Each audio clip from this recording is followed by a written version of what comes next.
Having a life scholarship and being able to afford to go to college made me feel inspired to go. When I got a life scholarship, it was such a relief. I knew that I wanted to have an impact. Having a life scholarship through the SC Education Lottery was huge. It gave me the opportunity to make that impact right here at home.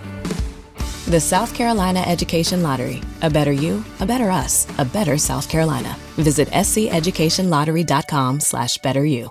Ready to make a real impact every day? Join the Active Day Home Care team and help clients maintain their independence in the comfort of their own homes. Make a difference in someone's life as you provide essential daily assistance and protect their health and happiness. Earn up to $20 an hour and enjoy additional perks like optional daily pay, 401k, paid time off, ongoing educational training, and more. Join a team that values care, compassion, and your professional growth. Visit activeday.com to apply. In this raw and transparent episode, Dre gets real about the emotional, spiritual, and psychological reasons behind his past of sleeping around. This ain't just about sex. It's about brokenness, pain, rejection, and the hunger for love in all the wrong places. If you've ever used the bedroom as a bandage, this episode is your wake-up call and your healing moment. I'm breaking free. I'm breaking free. I'm breaking free.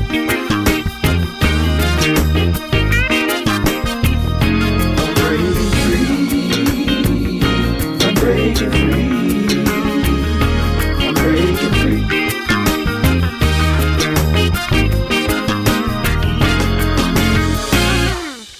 Yo, what's good, family? You tapped into Breaking Free with your boy, your uncle, your cousin, your grandson, your favorite uncle, Andrick Morris, where we ain't talking, we breaking chains and building faith, real faith out here. This ain't your average podcast. No, we get raw and we get real and we let God do the heavy lifting. If you ever felt bound by your past, stuck in your mind, or just tired of the same cycles, welcome home.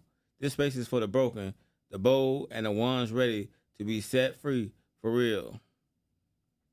We got a good touchy subject on today, and it's dealing all about me. Something I done something in the past that I'm not proud of that I've done. Today's subject is, why did I cheat? Why did I cheat? I had my ex-wife. I cheated on her with multiple women. And I never believed, growing up as a child, I never believed in cheating on a woman because I saw how that hurted women so bad and what it done to them. It put women in depression mode. It stressed them out. I just couldn't. That just wasn't me. And I said, when I get older, when I start dating, I would never do that to a woman. I would never cheat on her. I would never mess around on her. And you should never say what you never want to do because you might end up doing it. Well, I ended up doing it. And all these years later, and when I was younger, I got rejected from girls. Just like my high school friends and middle school friends, y'all just being wild, trying to have sex. I was trying to do the same thing with them. I wanted to know what that felt like. But I didn't get a chance to do it because they rejected me. The females rejected me on many levels because I was dealing with some keloid scars on my body, and they thought that was nasty or they can catch it themselves, whereas mine is not contagious. But that threw them off from even trying to holler at me or talk to me. And so I didn't get to experience sex until I was about 16 years old. And then later I ended up having 4 kids by my kid's mom. And we had sex as much as we could. And after I got there, I couldn't help it. I had 4 kids. Later down the line, I had 4 kids up here in the world. I'm like, wow, we got 4 kids now? Where they come from? But after I left her and I went, because she cheated on me too. And so as I had left and years coming out, couple years down the line, I met my ex-wife and everything was going good. But I ran, make a long story short, I ran across some old text messages of her and her ex-boyfriend. Now, no, he's in Arizona. So, he's in Arizona, and so we in Peoria, Illinois. So, I'm like, man, look here. Oh, this ain't what I'm seeing, what I'm thinking I'm seeing. And I strolled through her phone, and I found messages that were dated back all the way into 2008, 9, before me and her even got together. And so that startled me for a moment. But what got to me, what made me snap was when I saw the naked pictures.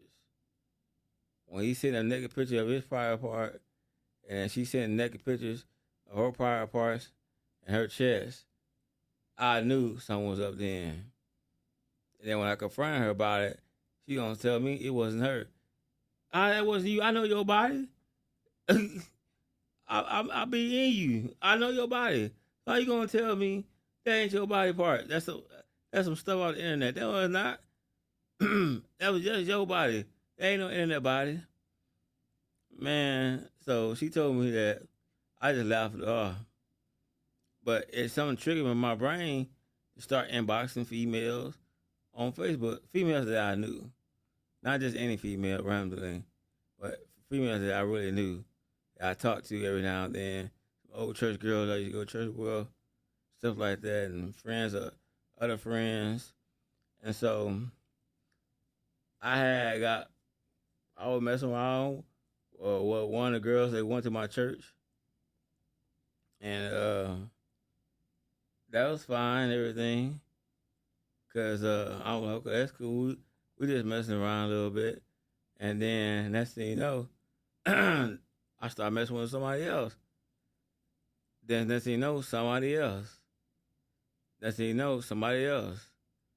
So I've been total women that I slept on my ex-wife was about between 23 and 26 women at the same time.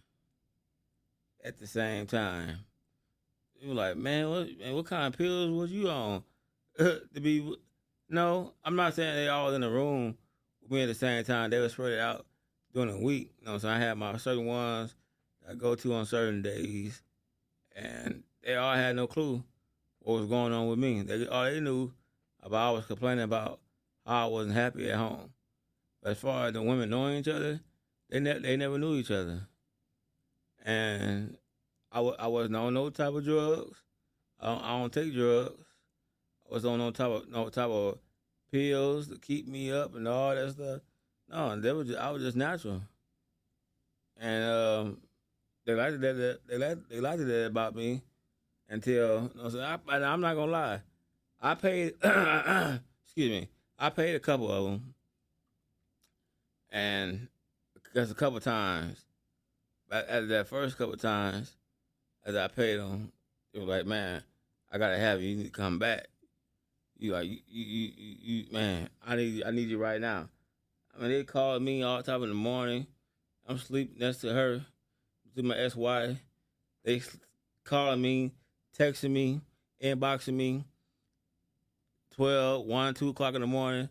And some days I left out. While my ex was asleep, she slept hard. So I make noises in the bedroom just to see if she would balk or move. Hear any noise or go out the door and see what she hear me. No, she didn't. When I came back home, she was still in the same place. Still sitting there, laying there snoring. So I'm like, okay, that's cool. I'm going to see how long I can do this. But, yeah, I wasn't Was I happy or was I? No, it was like a get back thing, and it was like a get back. Like, I'm gonna get you back for this. I don't believe in cheating women. It's not about the sex. It's not about the sex for me. It wasn't. It was just like a get back. And then until it came in like an addiction, then it came like a drug to me, like a drug addiction. I couldn't stop doing what I was doing because I was having so much fun. And only one who brought me through this was God. I sought God through this. He was the only one that could bring me out of this.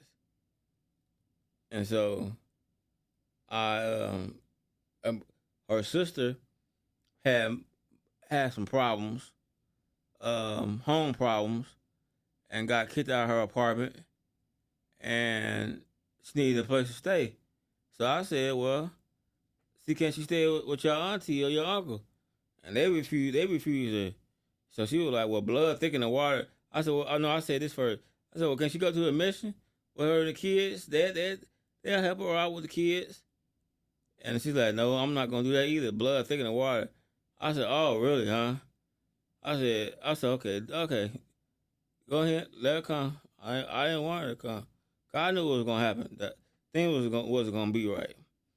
So she ended up coming and staying there she stayed for about a good month and a half. Between a month and a month and a half, she stayed.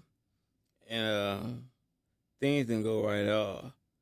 First of all, her sister thought she was going to let her boyfriend at the time come in there and live with us. So they thought shacking. And I'm like, no, we don't do no shacking in front of our kids. No, we ain't going to do nothing. We ain't going to do nothing. Ain't none of that going on. No, we ain't doing none of that. And so she moved in, 3 kids.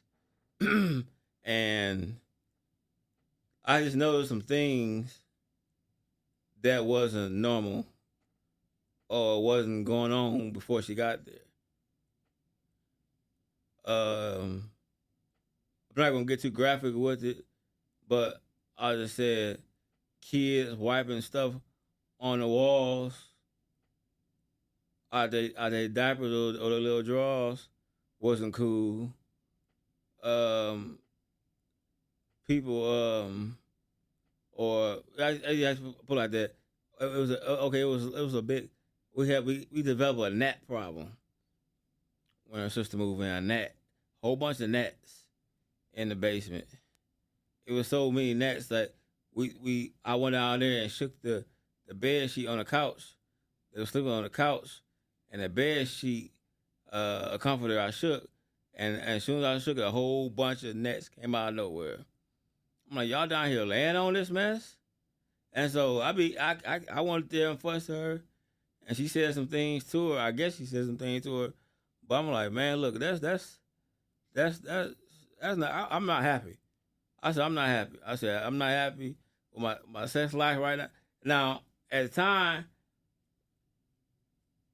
she was providing. Yes, she was doing her wifely duties, her sexual pleasure. She was doing her wifely duties, but I wasn't satisfied because my mind was too fogged.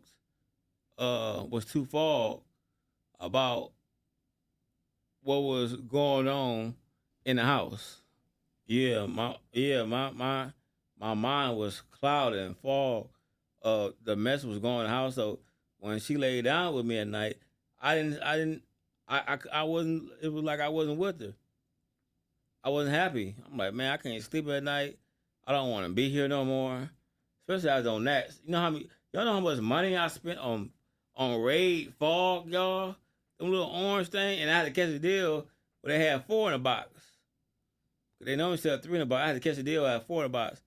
I had to pop. I put it like this. As her sister moved out, I had to put about 18 foggers out every week, especially on a Sunday. Cause we come home, I want to eat Sunday. I want to eat dinner. I don't want to see no net flying around on Sunday while we eating. They was all in the. They was still in the basement a little bit, they would come from the basement. They was all in the dining room area, the living room area. And so what I did was I don't know how much I spent. I spent so much money on foggers. It was ridiculous. Like I said, I had opened up, like during the week, we had did it twice a week. One day I'll do like 12. Then a couple days later, let the sin get out the house. Then on a Sunday morning before we go to church, I'll do 18. Every Sunday I did like 18. I put like 18 out. Me and my boys, they started from the bottom of the basement. I put like downstairs by itself. I put down like about 6 of them downstairs on both sides. The laundry room, like on 3 on the laundry room side and 3 in the area where her sister was laying at. So I put like 6 foggers downstairs. Then we worked our way up on the kitchen. I set them off in the kitchen. Yeah, they set them off downstairs. I set them off in the kitchen. They were in the bathroom and the bedrooms. We had one in each bedroom down. It was 2 bedrooms, one by the kitchen. So we set one off right there in the hallway, in the bedroom, the bathroom, the hallway, again, then the other bedroom. And we put like 3 in the living room. We put the multiple at the dining room table.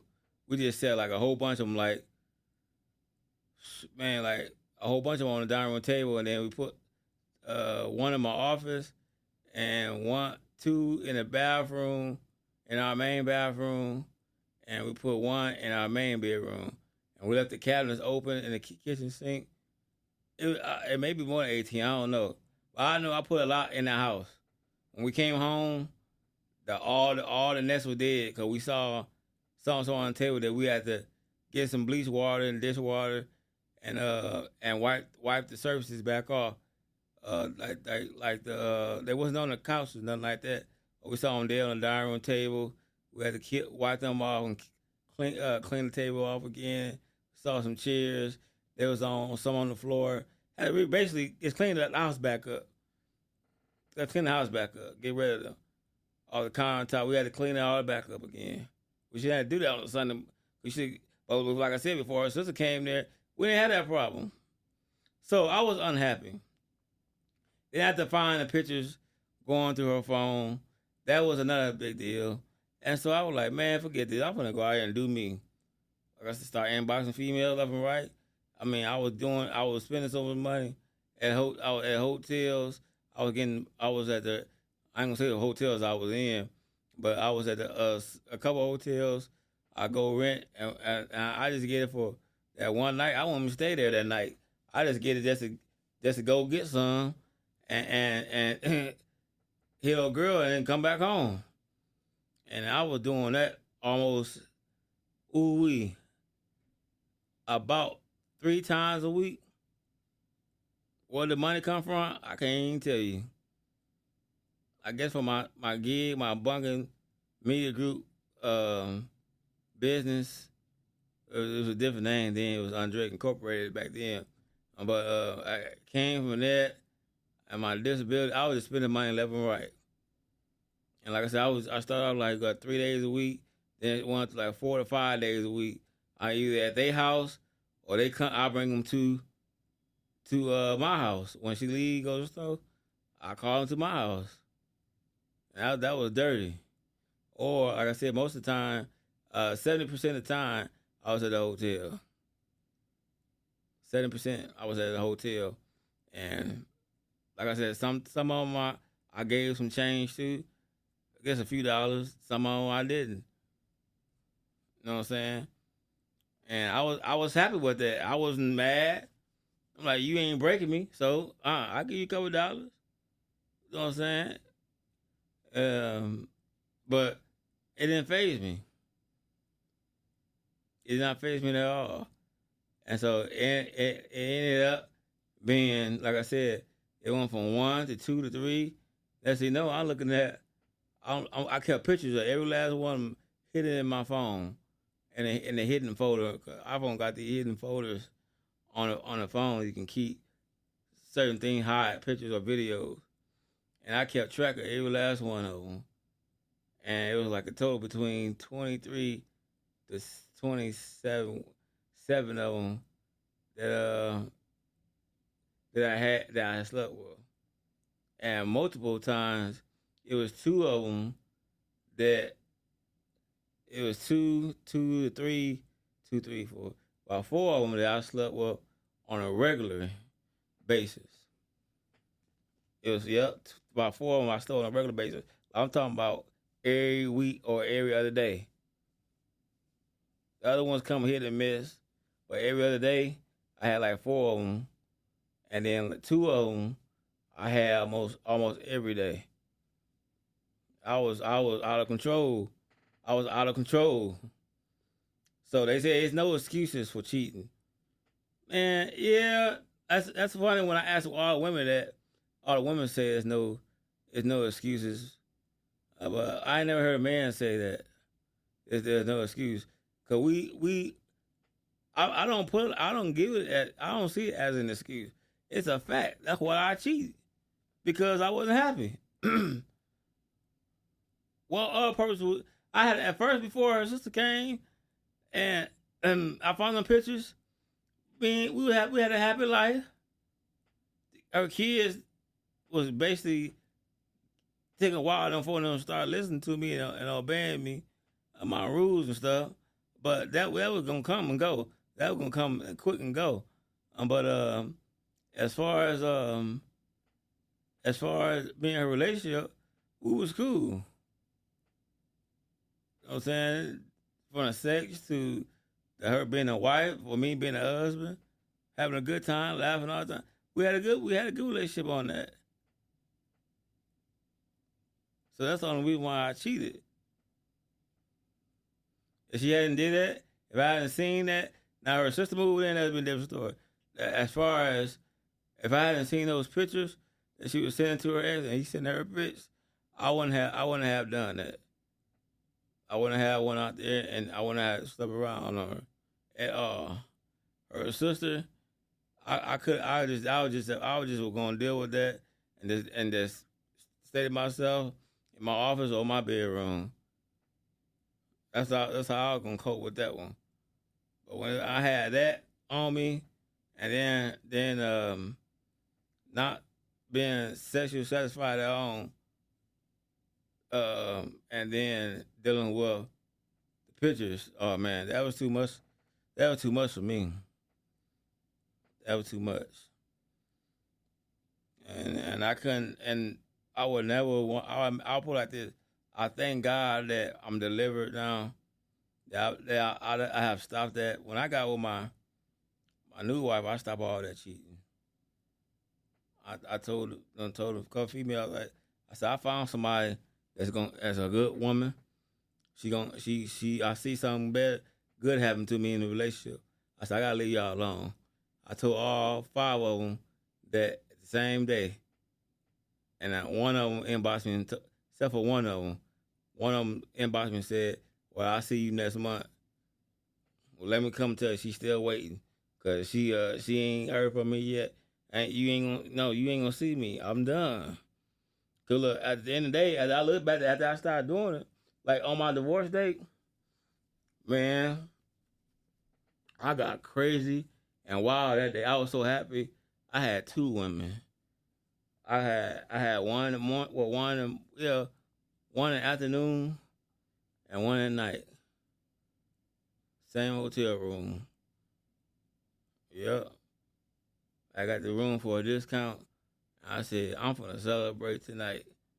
I didn't go out drinking. I don't drink. I don't smoke. So I was like, I'm gonna get me twice. And I had one that morning and night. But I put it like this. I think she texted me one day. She knew something was going on because I was at this hotel with this female, and man, look here, we was really getting in. I'm not gonna lie to you, we was really getting in. I was so tired, like I just came from the gym, and what happened was I was so tired when I came from the gym. I went home. She was like, I was on my way home. She was like, "Hey, babe, what you doing?" I said, "Nothing. Just come back from Walmart. What's up?" See, I'm sitting here lying my butt off. She said, "Nothing." I said, "I just got the shower.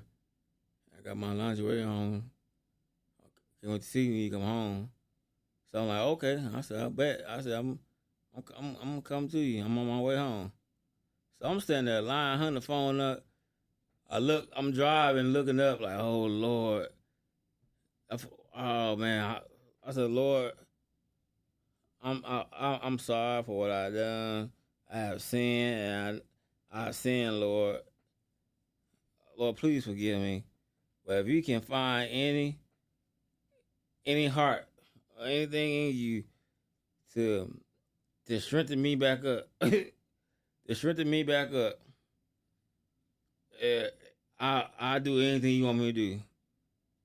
And I said, Lord, please don't let me fall by the wayside when I get in the house. So as soon as I pulled up in the driveway, my boy called me and said, "What's going on?" I said, "I just came from this motel hitting no girl." For real? He's like, "Yeah," but I said, I think my ex knows something. He said, "Why you say that?" I said, "Man, she told me she just got the shower, she got lingerie on, she waiting for me." He's like, "Man," I said, "Dude, I'm so tired." I said, "Dude," we put a workout in. I said, "I feel like I just came from the gym working out 2 hours."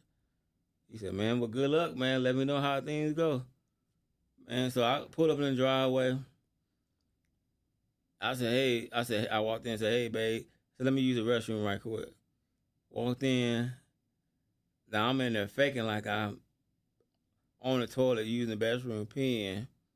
I'm actually in there. Now, there's one thing I did do when I did stuff. I did take care of my hygiene. I didn't believe in leaving the motel, without washing myself, brushing my teeth, all that. I did that. Even though I did it before I got there, I did it again. So I went back in the bathroom, got in the bathroom, and re-washed myself just in case it was a little scent of the other female on me. And thank God it wasn't. And I went in there and did what I do. I run in water in a cup and poured it in the toilet like I'm urinating. I was doing all type of stuff just trying. So I went in there and I came out, and she was sitting on the bed, looking like At the same time, she was trying to look romantic. At the same time, but she had that look on her like So I thank God I did what I did that night, and I turned and I did what I did. I got on the side of my bed and looking towards the wall. I was like, man, whew, thank you, Jesus. I ain't want to get caught up, because if I wasn't to do what I had to do, she would have really known something then. So I was thankful for that night to be over with. I said, Lord, please let this night get over with. I can't wait to wake up in the morning. Please let me sleep this night and forget everything that happened on today. Please let me go to sleep. I woke up next morning, had full energy. I looked over there at her, make sure she all right. She's sleeping like a little angel. I said, oh, man, thank you. I said, man, I got up, and I got my bath. And I believe I went in and made me some breakfast, made me some breakfast. And this time I went to Walmart. I went to Walmart. I lied and said I went to Walmart again. She was like, where you about to go? I said, I'm about to go run to Walmart. I said, I forgot something over there. And I actually did go to Walmart, and I came back on. But cheating, man, look here. Cheating takes so much out of you. Cheating takes so much energy out of you. You spend so much money. First of all, I spent a lot of money. I ain't spending too much, but it was a lot to me. Took so much of my energy. Took time away from my spouse that I could have been, all the energy I put into them other women, I could have been putting the energy into her to erase all that was going on in our house. I could have blocked some of that tension that was going on inside the house. But I didn't. So I chose a different route. I started looking for love in the wrong places. And then the word, and I'm telling you another thing, the word started getting out about me. Then when I got a divorce from her, the word started getting out that I was a cheater. I'm a preacher too. I was a cheater. I was cheating on her, and I done her wrong. They don't know why I did it to her and all this stuff. I'm like, man. And I told her, I said, well, you tell these people that you done something too. Don't try to have me out there. Cause look, I was part of a state convention. Next thing you know, these people started looking at me crazy upside my head, barely speaking to me. I'm like, they know something. And I confronted her about it. I said, these folks know something. I ain't telling them, no, I don't believe in telling my business like you do, Drake. I said, these folks know something. These folks know something. Why in the world why they treat me like cold ice? Why they treat me like this? And they barely speaking to me. I said what it was, you let it get bad that it was just me only one out here doing the cheating. And you cheating on me the whole time. Basically, to be honest, doing our whole marriage. Doing our whole freaking marriage, you was cheating on us, cheating on me, and then I cheat on you, and then I get blamed because I'm the one who did you wrong. Admit your faults too. Don't have me out there by myself. Tell them that you wasn't right either. Tell them. Tell them that you wasn't right either. So we can be equal. We can at least be equally yoked on that one. Man, I lost a lot of business. I ain't gonna lie. It hurted my business then. And like I was in the photography business, and one of my friends had my back, thank God. She worked at Walmart, and she heard these two girls in line talking about, I need to get me a photo shoot. And then one girl said, well, I know this photographer, his name Andre, go to him. And the other girl said, girl, I heard he tried to sleep with all his clients. And so my friend, she was a cash register. She said, that's not true. She said, people just hate on him. And then I said, he said, he's a friend of mine, a real close friend of mine. He don't do stuff like that. He don't go around sleep with none of his clients. Have I ever slept with one of my clients on my ex-wife? Yeah. It was my first big photo shoot. And the female, she came and she wore some enticing clothes. And the more enticing she looked at me, the more I wanted her. She took a break, went outside, and smoked a blunt, taking a breather, because she had like 4 outfit changes. So she's sitting in her truck. I went out there. I said, you a bad woman. She like, thank you. She said, I said, you killing this photo shoot. She said, oh, thank you. I said, girl, you doing so good. Maybe you wanna get something from me. She said, oh, really? And she started laughing. She said, so you want to do that? I said, we can work out a deal right now. I do this photo shoot. I give you a discount on this photo shoot. Give me some. That's how I went to her. And next thing you know, one thing left for a moment. She said, well, I'm gonna get out of it. I said, what you need? She said, I need some money so I can I gotta get some things for my boys. I said, okay. When you want to meet up? She said, let's meet up tomorrow. So we met up the next day at the motel over there by the mall. We did what we did. I did what I did. Now she know I'm getting a text message that same night.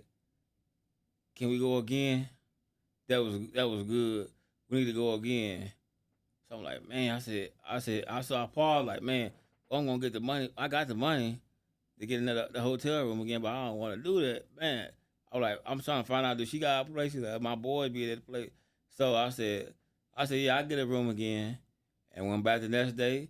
And from that point out, I kept going. She kept calling me, inboxing me, almost every day. It wasn't every other day then, but that's how a lot of things went. Now, have I ever got convicted of it? Cheating while I was in the midst of cheating? Yes. I walked in one night. My pastor was preaching. He was preaching so hard on Wednesday night Bible study. It's like I walked in and he didn't know what was going on in my life. But I walked into him like everything he was saying was like directed towards me. I'm like, who this dude been talking to? I'm like, man, this cat, man, tearing me apart. So I ended up texting my ex that night while we're in the sanctuary. I said, I love you. I said, I gotta talk to you when we get home. She said, okay. And I talked to her, and I told her, I said, I'm sorry, but I've been sleeping around on you. Well, I told her at the time was 23 different women. And I told her the reason why. I said I wasn't happy. Because when your sister moved in, when I found them pictures in your phone, so I said, if you want to divorce me, you can go right along here. I'll go file for divorce. So I want to file for divorce, and she didn't want to get divorced because she honored her marriage vows for better or for worse.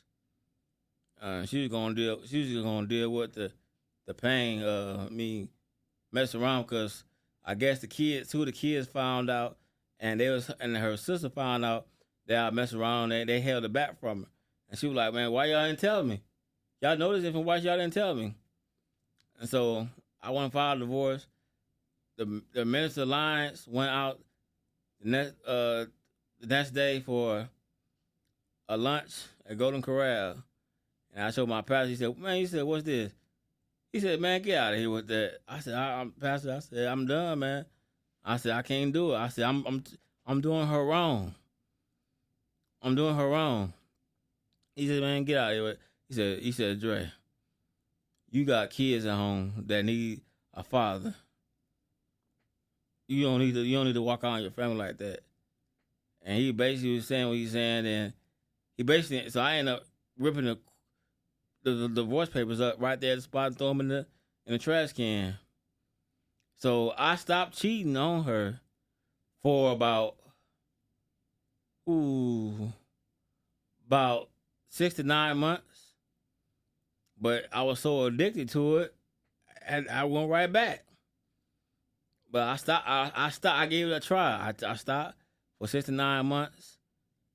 Messing around, and then, like I said, I started back up again. Now, when I started back up again, then I started to meet different females. So I still slept with the same ones, but I started meeting a couple more. And my catalog at the time started to build up. So I'm like, man, I'm the man now. I said, I ain't got no problem getting down for a female now. I said, if she don't give me nothing here at home, I said, I can just call one of my honeys, and out of all these women I mess with, I said, somebody gonna give me something. Somebody gonna give me something. And that was the truth. I never went unsatisfied with our day of not having sex, because when she didn't give it to me, and she dealt with her little thing, I always had a way to go get somebody else. On speed dial. I call, they say, "What's up?" I said, "Can I come through?" "Yep, give me about 5-10 minutes, I come through," and bada bing, bada boom. So the last time I filed for divorce, we had to file through Zoom. well, we had a court day doing Zoom because COVID was rapid and the courthouse was closed. And they were like, well, we got a Zoom meeting. And she still didn't want a divorce. As she knew I started back up, I said, look here, I started cheating on you again. I said, I couldn't help it. I started again. I don't want to keep putting you through this. She said, I still believe in my marriage vows. You knew what you want. So she honored my request. I divorced her. And we got divorced. And the kids didn't know we divorced. None of the family knew, but me and her divorced. And she said, well, you can stay here. This was in August when we divorced. And she was like, you can stay here until February until you get your taxes so you can have you some money so you can find you a place to stay at. Or we're looking for a place now so when you get February come, when taxes come, you can have you some money for a down payment for rent and stuff. I said, bet, cool. And so we continued to act like we was husband and wife, still doing what husband and wife do, and going to church together, I'm getting to know her, she getting to know me, if you know what I mean. We're still doing that. And then, I was like, man, I can't wait to leave.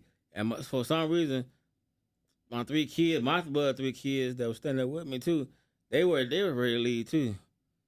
And I was like, man, I gotta find us a place.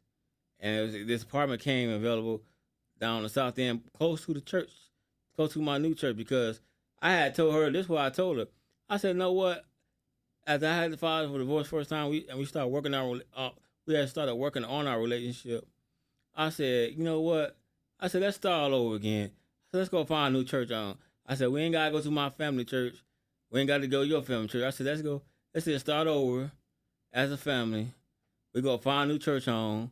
We go join and go get some Christian counseling or marriage counseling. Because I was now, and look at y'all, I was willing to work on our marriage, to get myself together. I had got out of control. I had got out of control with these women and having sex with them. I said, I know I need some help now, because I can't slow this thing down. Every time they call, I answer. So I was like, look here. I said, how about we go get some marriage counseling? I said, not from our pastor, because we too close to him. She said, no. I said, what? I said, you see me, it's like I'm calling out for help for myself too. I need help. I got an addiction now. I need help. Let's go before we try to find a church home, let's go get marriage counseling. Maybe that just may save our marriage. Let's go get marriage counseling. No. So I'm like, I'm saying to myself, you want to see me suffer then. You want to see people find out about what I've been doing to you, so you can have something to talk about, or so they can shame my name around Peoria.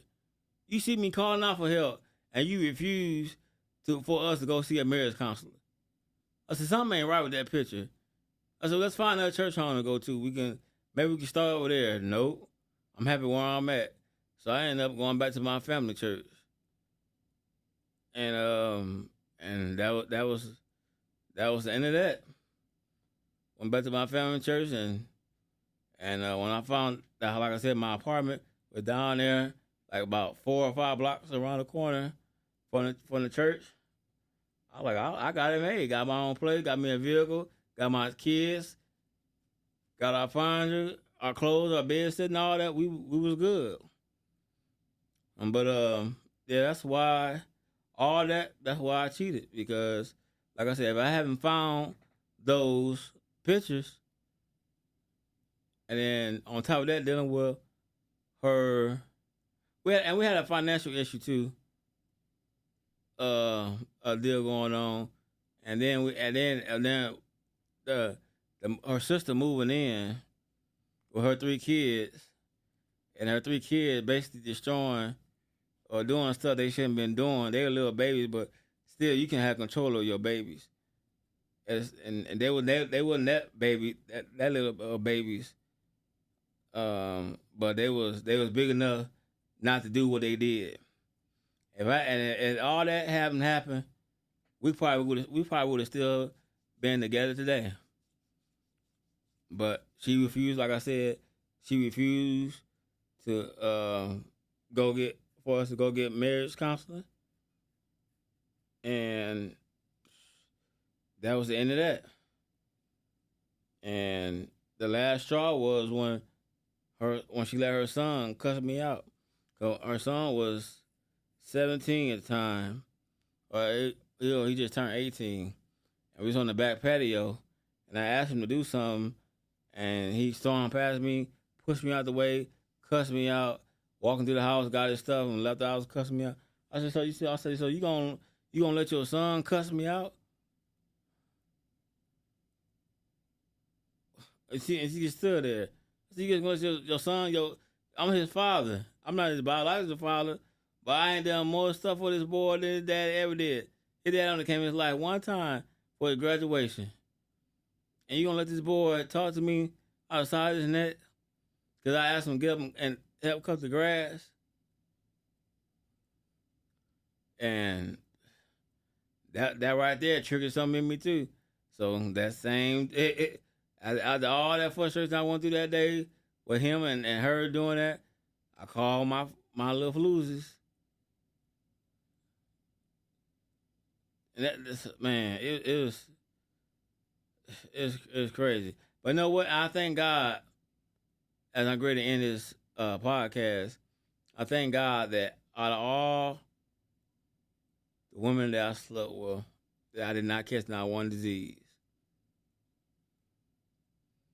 I didn't catch not one disease at all. I thank God, because if I had caught something, that would have messed me up and messed them up too.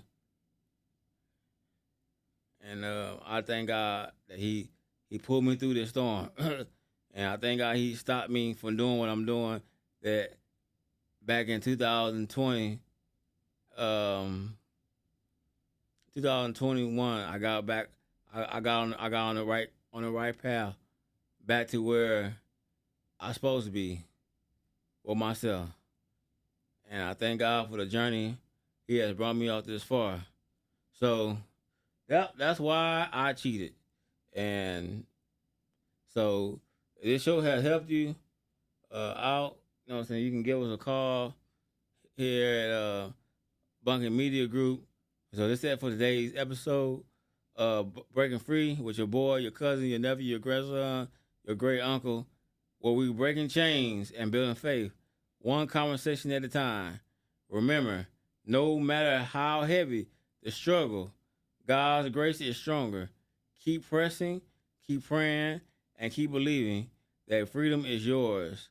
This podcast is proudly brought to you by Bunking Media Group, LLC, where creativity meets purpose.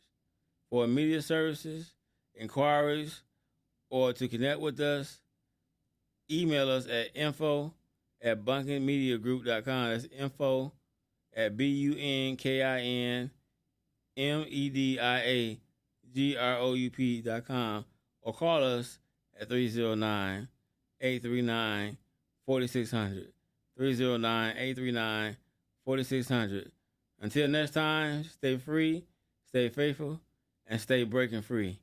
Peace. And as we close out today's episode of Breaking Free with Andre Morris, let's keep it real. Cheating, sleeping around. It wasn't just about sex. It was about pain, about rejection, about trying to fill a hole that love, affirmation, or attention from others could never truly satisfy. For some of us, it started with trauma. For others, it was about control. But at the root, it was brokenness, calling out for healing. But here's the good news. God meets us in that brokenness. He doesn't condemn us. He calls us to freedom, to healing, to wholeness. You are not your past. You are not the mistake. You are not the label. You are loved. You are called. You are capable of change. So if you're listening and you feel like this was your story too, know this. Freedom is possible. Forgiveness is available. Healing is yours. This is more than a podcast. It's a movement. It's breaking free. where we break chains and build faith. Until next time, stay real, stay healed, and most of all, stay free. Having a life scholarship and being able to afford to go to college made me feel inspired to go. When I got a life scholarship, it was such a relief. I knew that I wanted to have an impact. Having a life scholarship through the SC Education Lottery was huge. It gave me the opportunity to make that impact right here at home. The South Carolina Education Lottery. A better you, a better us, a better South Carolina. Visit sceducationlottery.com/betteryou.